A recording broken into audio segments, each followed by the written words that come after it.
po si Jomar S. Idar. At ako po sa Adeliti Dakay. At ako po, si Angela Lelato. At ako po, si Giancarlo Salvador. At ako naman po, si Andrew Leonard MCP. Ito po ay isang proyekto namin tungkol sa oral history interview. At aalamin po namin ngayon ang bawat isa tungkol sa kanilang mga tradisyonal sa sinaunang panahon. Ito po ang unang interview namin. Lola, meron lang po kaming konting mga katanungan. Kilala ang iyong sarili. Pangalan, edad, saan pinalaki? Ako si Alicia City, taga Surigao. Oh, pwede, Ay, okay lang po. Okay lang po. taga Surigao. Unya, Okay lang. unya sa Surigao del Norte ko nagdako jud. Unya hantod na naminyo dito. Gidala ko dayon sa Manila, kay Tagalog man to akong bana. Nya dito ni na natawo ni ako mga anak. Paano ninyo ilarawan ang inyong kabataan sa ating bayan lugar na sa Ayun, sa amo, sa amo na kuan kanang sa unang panahon na kami mga gagmay pa,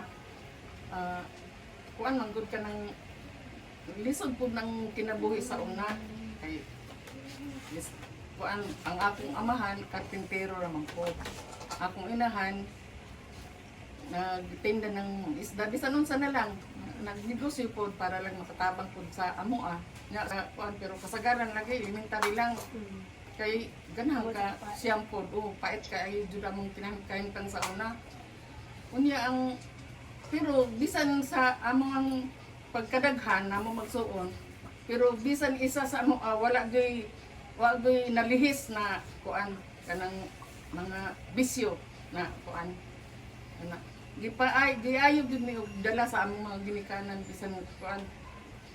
Next question. Ano po ang paraan sa pag-aaral ng kabataan sa inyong mga panahon?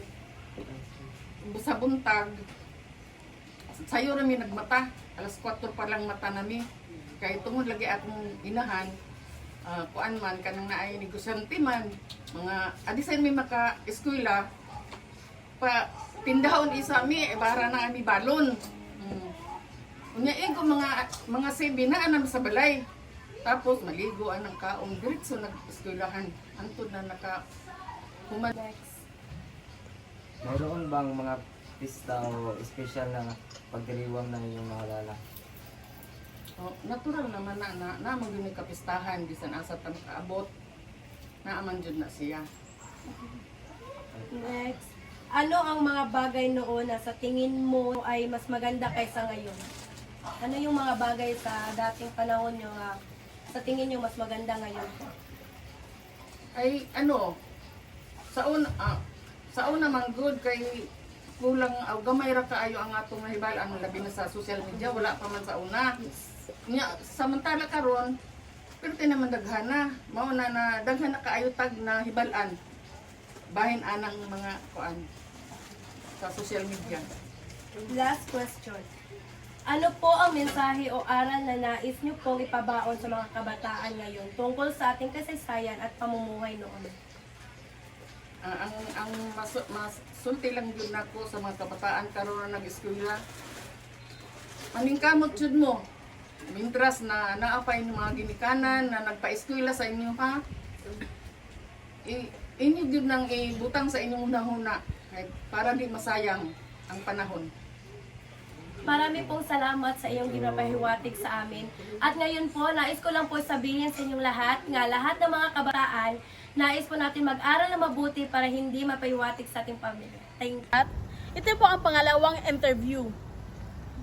Maaari mo po ba ninyong ipakilala ang inyong sarili, pangalan, edad, saan po pinanganak o lumaki? Opo. I'm Amalia N. Zamora. Was born in Locto, Valencia, Bohol. Ako po ay, edad na ko, 42 na. This coming November. October pala.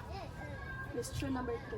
Paano nyo pinalarawan ang inyong kabataan sa ating bayan ng lugar noon o umuhay noon? paano ilalarawan. Mas masaya dati kaysa ngayon. At mas mahirap ngayon ang pangkabuhayan. Number 3. Ano po ang karaniwang hanap buhay o pinagkikitaan ng unang taon? Mining, carpentry, laba-laba, ano. Question number 4. Paano ang paraan ng pag-aaral ng kabataan sa inyong panahon? Paano po ba ang paraan daw ng pag-aaral natin? Sariling sikap. Katulad ng naranasan ko, sariling sikap ko talaga. Number 5. Mayroon bang mga pista o special na pagdiriwang na inyong naalala? Fiesta. Birthday ng kapitbahay namin. Ganda. Number 6. Ano ang mga bagay na sa tingin nyo ay mas maganda kaysa ngayon? Mas maganda noon kasi nung sa mga childhood ko, palaro-laro lang, simpleng laro lang, pero ngayon na more on computer gadgets. Number 7, last question. Ano po ang mensahe o aral na nais ninyong ipabaon sa mga kabataan ngayon tungkol sa ating kasaysayan at pamumuhay noon? Para sa akin, dapat mag-aral muna bago mag-asawa. Yes. Okay, ang kanyang mga kasagutan. Kung lahat ng mga kabataan ay wag mo nang unahin or ilagay sa ating isip ang pag-aasawa, unahin natin ang ating pag-aaral kasi yan ang nakabubuti sa atin. At ito po yung panghuli naming i-interviewin. Si Tatay po tayo sa interview. Si Tatay Gigi. Tay, maaari po ba ninyong ipakilala ang inyong sarili? Pangalan, edad, saan ipinanganak o lumaki? Sa Cebu ko pinanganak at saka dito ko naglaki sa Davao.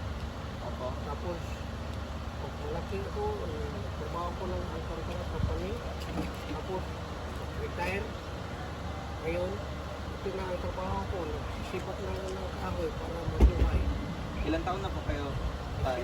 73. 73. Paano nyo ilalarawan ang inyong kabataan sa ating bayan, lugar noon, pamumuhay noon? Mabuhay. Pamay. Tay, paano ninyo ilalarawan ang inyong kabataan sa ating bayan o lugar pamumuhay noon? Ang pamumuhay noon ay yung bata pa ako, nagagal sa tomato. Tapos company Alcantara. Tapos abot ng mataga-edad, retire.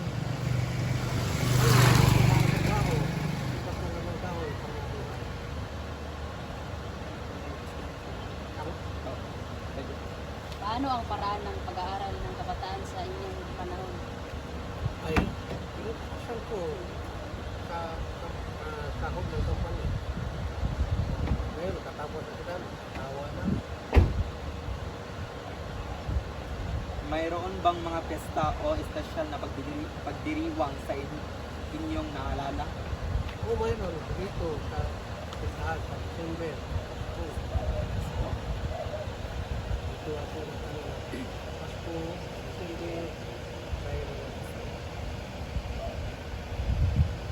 Ano po ang mensahe o aral ng Sa mensahe ninyo, Tay, mensahe ninyo? ano po ang mensahe o aral na nais ninyong ipabaon sa mga kabataan ngayon tungkol sa ating kasaysayan at Ang pamumuhay trabaho noon? ko, kung nag-aaral, mabutiin na lang ang pag-aaral at saka para maganda ang kinabukasan, pag-aaral lang mabuti. Tama? Salamat, Tay. Ito po ang panghuli namin na interview.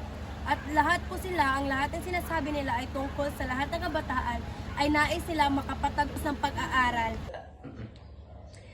Sa aking napansin ay lahat sila ay nagpapahiwatig para sa kabataan para ayusin nila ang kanilang pag-aaral. Para sa akin naman po, ang napansin ko sa kanila, lahat sila ay may iba't ibang mensahe tungkol sa mga kabataan. Para din po sa akin, dapat mag-ayos tayo ng mag-aaral para masuklian natin ang ating mga magulang. Para din po sa akin, sa panahon ngayon, ang paraan ng pag-aaral ng kabataan ay mas moderno kumpara noon. Sa aking napansin, silang lahat ay may ibang karanasan. Sa akin naman po, natutunan ko po sa kanila ay malaga mag-aaral ng mabuti. Ito po ang pangkat 3. Bye!